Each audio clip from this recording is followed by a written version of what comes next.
তার নিয়ামত।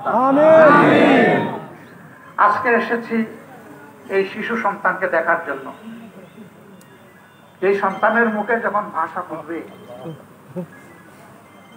তখন তার মতো অনেকেই তাদের আপন বাবাকে বাবা বলে ডাকবে, কিন্তু এই মেয়ে শিশুটি বাবা বলার মতো কাউকে আশেপাশে খুঁজে পাবে না। তার এই ঠিকানা জালিমরা বিদায় করে দিল। আমরা এই জালিমদের বিচার নিশ্চিত দেখতে চাই। এই খুনিদের যথাযথ বিচার।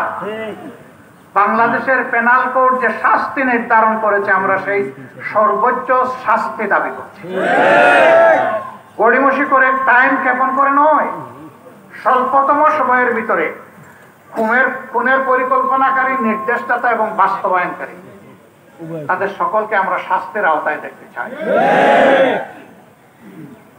এই কন্যা সন্তানটি জন্ম নিয়েছে পবিত্র রমজান মাসে।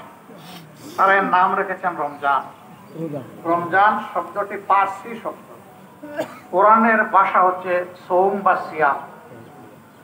আমরা এই শিশুর নানাকে পরামর্শ দিয়েছি, ওনারা পছন্দ করলে তার নাম হবে সাইমা সেলিম। তাহলে কোরআনিক পরিভাষা আর বাবার স্মৃতি এই দুইটাই নামের সাথে থাকবে ইনশাআল্লাহ। এই শিশু কন্যা এক শহীদের সন্তান হিসাবে সে মর্যাদা বোধ করবে, সে মর্যাদা নিয়ে সে বড় হবে ইনশাআল্লাহ।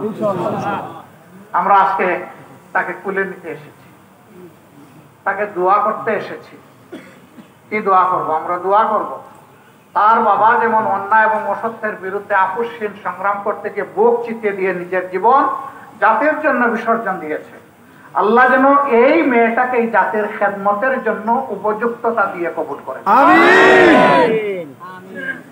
সে যেন জাতিকে সার্ভিস দেওয়ার মতো গুণাবলী অর্জন করতে পারে। তাই তার বেড়ে ওঠা, বিকশিত হওয়া, তার শিক্ষা, তার চিকিৎসা।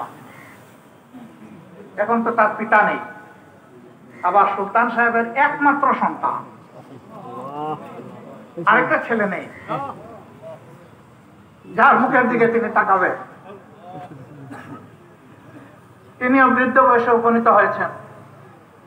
আমরা দোয়া করি এই সেলিমের স্ত্রী, তার পিতা মাতা, তার শ্বশুর শাশুড়ি, প্রিয়জন আপনজন সবাইকে আল্লাহ তাআলা সবরে জামিল আতা করুন। আমরা আজকে তাদেরকে আশ্বস্ত করে এসেছি, শহীদরা কারো পারিবারিক সম্পত্তি নয়।